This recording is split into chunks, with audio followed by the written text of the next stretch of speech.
안녕하세요. 저는 제 인생의 한 페이지를 넘기며 어쩌면 누군가에게 작은 위로와 용기가 될 수도 있지 않을까 하는 마음에 이렇게 사연을 적어봅니다.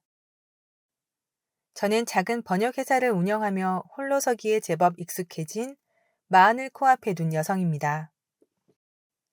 지금의 저는 웃음도 제법 많아졌고 사소한 일에도 감사할 줄 아는 사람이 되었지만 불과 몇 년 전까지만 해도 제 삶은 안개 속을 걷는 것처럼 답답하고 때로는 지독한 현실에 숨막혀 있던 시간들이었습니다. 돌이켜보면 그 시간들은 재련소의 불길처럼 뜨겁고 고통스러웠지만 결국 저를 더 단단한 사람으로 만들어준 과정이었던 것 같습니다. 어린 시절 저는 늘 외로움을 안고 살았던 아이였어요. 물론 밥을 굶거나 남들처럼 학원을 못 다닐 만큼 어려운 형편은 아니었어요. 부모님은 두 분 다 각자의 일로 바쁘셨고 그 빈자리를 물질적인 풍요로 채워주시려 애쓰셨죠. 하지만 어린 마음에 필요했던 건 값비싼 선물이나 용돈보다는 따뜻한 눈맞춤과 다정한 대화였습니다. 그래서였을까요? 저는 늘 완전한 가족, 사랑이 넘치는 가정을 마음 한구석에 그리며 자랐습니다. 드라마에 나오는 화목한 가정의 모습은 제게는 늘 선망의 대상이었죠. 제 남편이었던 사람, 지훈 씨를 만났을 때 저는 드디어 그 꿈을 이루게 되었다고 생각했습니다. 그는 첫 만남부터 제게 확신을 주었고 그의 따뜻하고 헌신적인 모습에 저는 오랜 시간 닫혀있던 마음의 문을 활짝 열었습니다. 그리고 지훈 씨의 가족, 특히 시어머니 윤 여사님은 제게 어머니라는 단어가 주는 모든 좋은 이미지를 구현한 분처럼 보였습니다. 명망 있는 작은 갤러리를 운영하시던 어머님은 우아하고 교양이 넘치셨고 저를 처음 보신 날부터 어머, 우리 지훈이가 복도 많지. 이렇게 예쁘고 착한 아가씨를 어디서 데려왔을까? 이제야 우리 집에 진짜 딸이 생긴 것 같아. 너무 기쁘다. 하시며 제 손을 따뜻하게 잡아주셨습니다. 어머님의 온화한 미소와 부드러운 목소리는 제가 그토록 갈망했던 모성의 따스함을 느끼게 해주었습니다. 시아버지께서는 말씀이 적으셨지만 늘 인자한 미소로 저를 바라봐 주셨죠. 아, 드디어 나도 사랑받는 가족의 일원이 되는구나. 결혼 생활은 그야말로 행복의 연속이었습니다. 어머님은 제 생일이나 저희 결혼 기념일이면 지훈 씨보다 더 살뜰히 가방이나 액세서리를 챙겨주시며 수진아, 이건 내가 특별히 너 생각해서 고른 거야. 우리 딸한테 잘 어울릴 것 같아서 라며 미소 지으셨고 주말이면 저희를 불러 맛있는 음식을 해주시며 지훈 씨의 어린 시절 이야기를 들려주시곤 했습니다. 그 따뜻함 속에서 저는 과거의 외로움 같은 건 까맣게 잊고 지냈습니다. 마치 어두운 터널을 지나 밝은 햇살 속으로 걸어 나온 기분이었죠. 하지만 시간이 흐르면서 그 완벽해 보였던 행복에 보이지 않는 실금이 가기 시작했습니다. 처음에는 아주 사소한 것들이었어요. 어머님은 종종 주말 아침에 예고 없이 저희 집을 찾아와 냉장고를 채워주시거나 집안 곳곳을 살피며 내가 보니 이게 좋겠다 하시며 가구 배치를 바꾸기도 하셨습니다. 감사한 마음 한편으로는 조금 부담스럽기도 했지만 다 우리를 아끼시는 마음이겠지 하며 애써 넘겼습니다. 제가 운영하는 번역회사 일에 대해서도 처음엔 우리 수진이 능력도 좋아? 라며 칭찬하시다가도 점차 수진아, 일도 좋지만 여자는 너무 바쁘면 안 돼. 이제 슬슬 아이 생각도 해야 하지 않겠니? 지훈이 뒷바라지 하기도 바쁠 텐데 회사는 조금 줄이는 게 어떻겠니? 라며 은근히 압박을 주실 때도 있었습니다. 제가 주말에 회사 일로 약속을 잡으면 어머, 주말인데 지훈이 아침은 챙겨주고 나가는 거니? 남편 건강은 아내가 챙겨야지? 라며 애둘러 서운함을 표현하시기도 했습니다. 지은 씨에게 이런 불편함을 털어놓으면 그는 늘 엄마는 수진 씨를 정말 딸처럼 생각해서 그러시는 거야. 옛날 분이라 표현이 좀 그래서 그렇지? 아기는 전혀 없으실 테니 너무 예민하게 생각하지 마. 라며 대수롭지 않게 넘기곤 했습니다. 그럴 때마다 저는 내가 너무 예민한 걸까? 이런 행복을 제대로 받아본 적이 없어서인 걸까? 하며 스스로를 다그치기도 했습니다. 하지만 마음 한구석에는 차가운 바람이 있는 것을 막을 수는 없었어요. 그러던 어느 날 제가 오랫동안 공들여왔던 대형 프로젝트 계약건이 마지막 순간에 틀어지는 일이 발생했습니다. 그 프로젝트는 제 회사의 사활이 걸린 아주 중요한 일이었고 몇 달 밤낮으로 매달렸던 건이었습니다.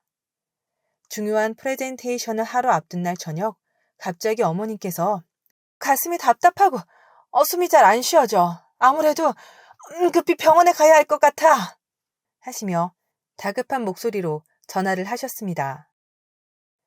놀란 저는 지훈 씨와 함께 만사를 제쳐두고 어머님 댁으로 달려갔습니다. 하지만 막상 도착하니 어머님은 괜찮아. 잠깐 그랬던 모양이야. 너희들 괜히 고생시켰네. 하시며 저희를 돌려보내셨죠. 그날 밤 저는 거의 밤을 새워 자료를 보완해야 했고 결국 다음 날 최상의 컨디션으로 프레젠테이션에 임하지 못했습니다. 결과는 참담했죠. 프로젝트는 경쟁사로 넘어갔고 저는 허탈감과 함께 어머님에 대한 알 수 없는 의구심을 떨칠 수가 없었습니다. 단순한 우연이었을까요? 아니면 지훈 씨에게 이 이야기를 했을 때 그는 엄마가 정말 아프셨을 수도 있지. 어떻게 그런 일로 엄마를 의심해? 당신 요즘 너무 일에만 빠져 있는 거 아니야? 라며 오히려 저를 나무랐습니다.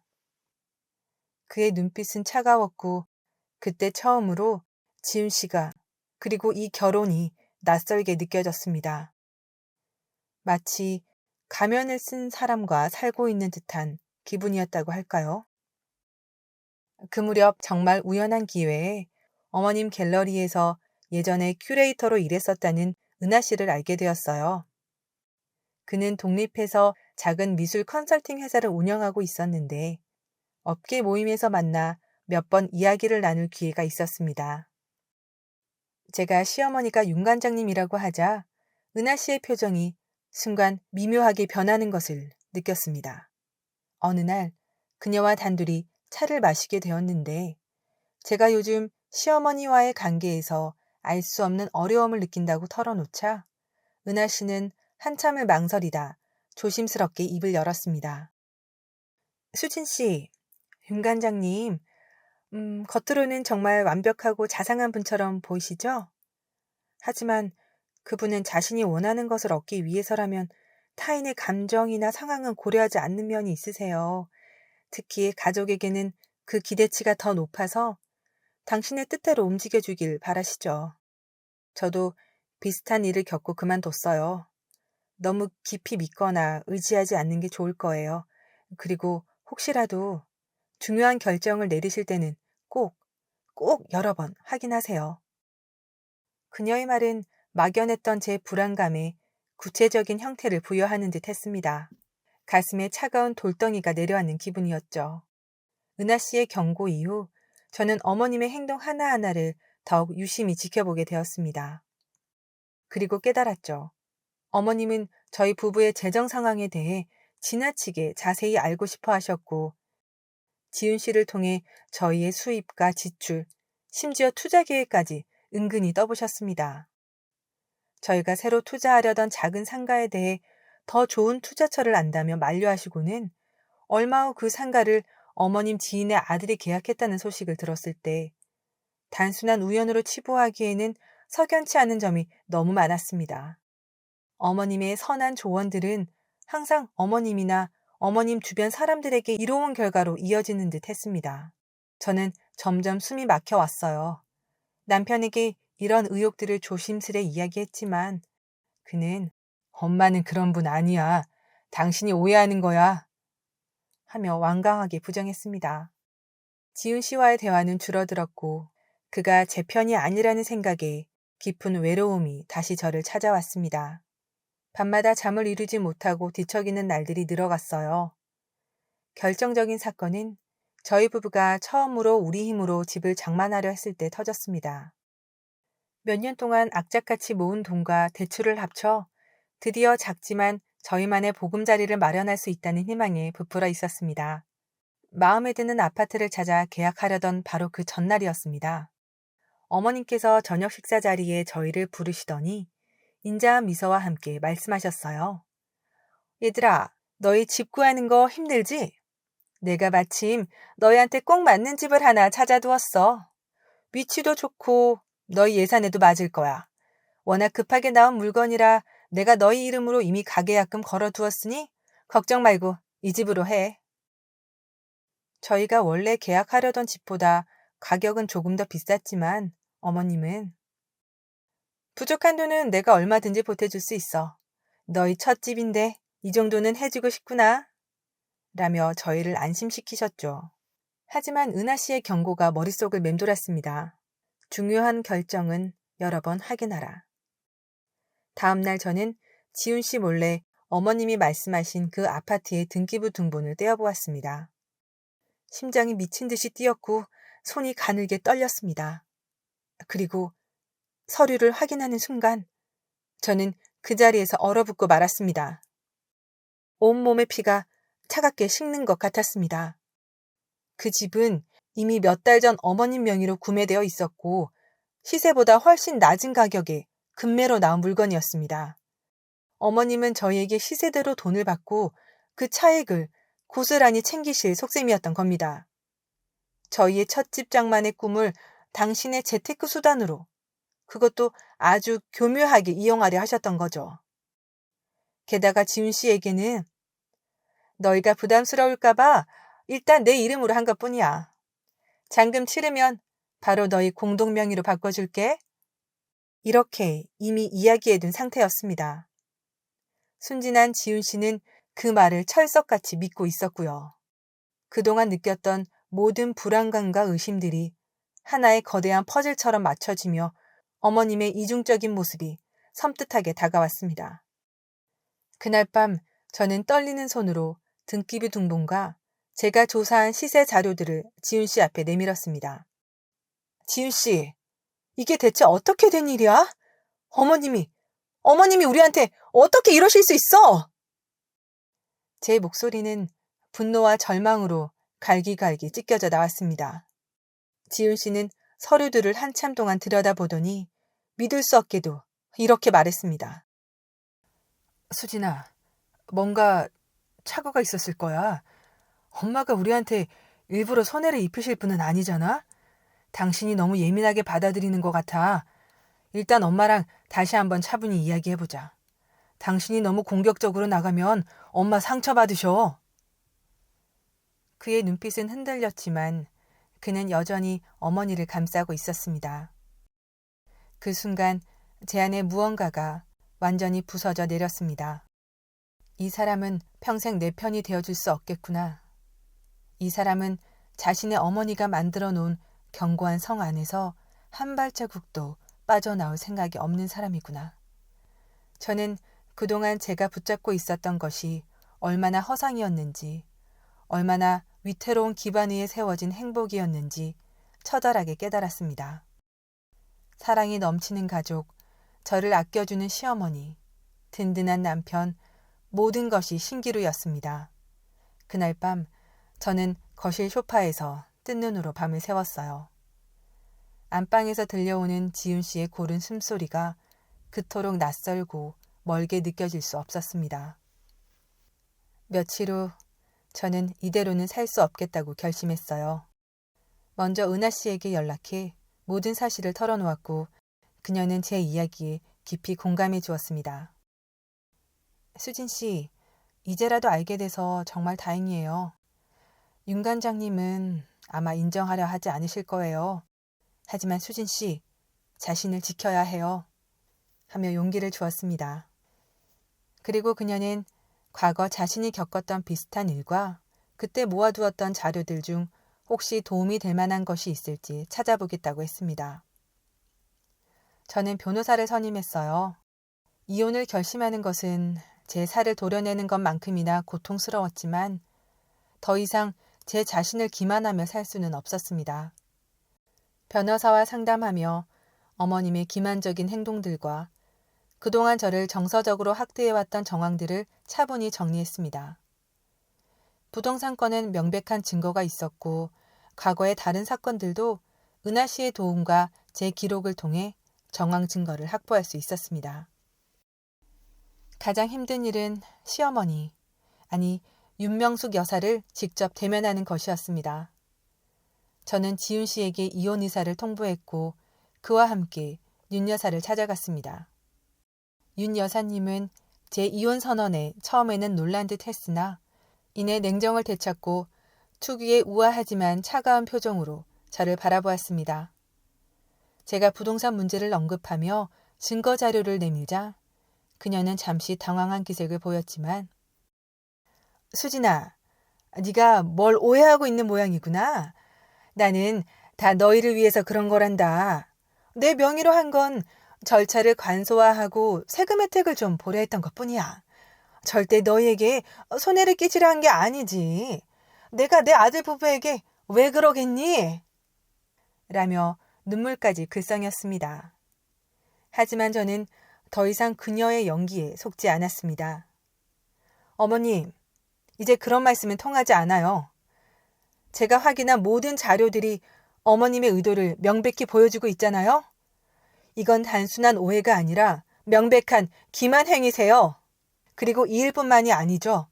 지난 몇 년간 어머님은 교묘하게 제 삶을 통제하려 하셨고 저를 무력하게 만들려고 하셨어요. 제 단호한 태도에 윤 여사의 표정이 싸늘하게 굳었습니다. 그래서 이혼이라도 하겠다는 거니? 고작 그런 일로? 지훈이 생각은 안 해봤어? 우리 집안 생각은? 제 인생은요? 제 인생이 더 중요해요. 그리고 지훈 씨도 이 모든 사실을 알고도 어머님을 맹목적으로 감싸는 사람이라면 더 이상 함께할 수 없다고 생각합니다. 그때까지 침묵하던 지훈 씨가 끼어들었습니다. 수진아, 제발 그만해. 엄마한테 어떻게 그렇게 말할 수가 있어? 엄마, 제가 수진이 잘 타이를게요. 오해가 있었던 것 같아요. 저는 지훈 씨를 바라보았습니다. 그의 눈에는 저에 대한 원망과 어머니에 대한 안쓰러움이 뒤섞여 있었습니다. 마지막 희망의 끈이 끊어지는 순간이었죠. 지훈 씨, 당신은 끝까지 현실을 외면하는군요. 좋아요. 그럼 법정에서 모든 것을 명확히 하도록 하죠. 이혼 소송은 예상대로 길고 지저분했습니다. 윤 여사는 자신의 사회적 명예를 지키기 위해 저를 정신적으로 불안정하고 은혜를 모르는 며느리로 몰아가려 했습니다. 하지만 저는 은하 씨의 결정적인 증언과 변호사의 도움으로 당당하게 맞섰습니다. 재산 분할 과정에서 어머님이 부당하게 착취하려 했던 이익은 법적으로 막아냈고 위자료 또한 받아낼 수 있었습니다. 무엇보다 저는 그 지옥 같았던 관계에서 벗어나 제 자신을 되찾을 수 있었습니다. 이혼 도장을 찍고 나오던 날 하늘이 참 맑았습니다. 모든 것을 잃은 것 같았지만 이상하게도 마음은 날아갈 듯 가벼웠습니다. 저는 제 이름으로 된 작은 사무실을 얻어 다시 번역일을 시작했어요. 처음에는 모든 것이 막막했고 밤에는 악몽에 시달리기도 했습니다. 하지만 낮에는 아무렇지 않은 척 더욱 열심히 일했습니다. 저를 믿고 일을 맡겨주신 분들이 생겨났고 밤낮 없이 일하며 조금씩 자리를 잡아갔습니다. 은하 씨는 종종 저를 찾아와 격려해 주었고 그녀의 존재는 큰 힘이 되었습니다. 몇 달 후 지훈 씨에게서 연락이 왔어요. 시어머니는 그 일 이후 갤러리 운영에도 어려움을 겪고 예전의 총기를 많이 잃었다고 했습니다. 그는 뒤늦게나마 제게 용서를 구하며 다시 시작할 수 없겠냐고 물었지만 이미 제 마음은 그를 떠난 지 오래였습니다. 저는 그저 그의 불행을 빌지도 그의 행복을 빌지도 않는다는 각자의 삶을 살아가자고 담담하게 말했어요. 그의 목소리에는 깊은 후회가 묻어났지만 그것이 제 마음을 움직이지는 못했습니다. 지금 저는 혼자지만 외롭지 않아요. 때로는 쓰러질 듯 힘든 날도 있지만 그럴 때마다 제 손으로 일군 이 작은 공간과 저를 믿어주는 사람들을 생각하며 다시 일어섭니다. 완벽한 가족에 대한 환상은 깨졌지만 그 대신 저는 제 자신을 온전히 사랑하는 법을 배웠습니다. 그리고 깨달았죠. 진정한 행복은 누군가에게 의존해서 얻어지는 것이 아니라 내 안의 목소리에 귀 기울이고 스스로 단단해질 때 찾아온다는 것을요. 누군가가 만들어준 울타리가 아니라 제 스스로 쌓아 올린 성에서 저는 비로소 자유롭고 평화로워졌습니다. 중요한 것은 어떤 상황에서도 자기 자신을 잃지 않는 용기라는 것을 저는 제 삶으로 배웠으니까요. 제 이야기가 혹시 지금 힘든 시간을 보내고 계신 누군가에게 작은 등불이 될 수 있다면 더 바랄 것이 없겠습니다. 넘어져도 괜찮습니다. 다시 일어설 수 있는 힘은 우리 안에 이미 존재하고 있으니까요. 때로는 가장 어두운 밤을 지나야 가장 밝은 새벽을 맞이할 수 있다는 것을 잊지 않으셨으면 합니다.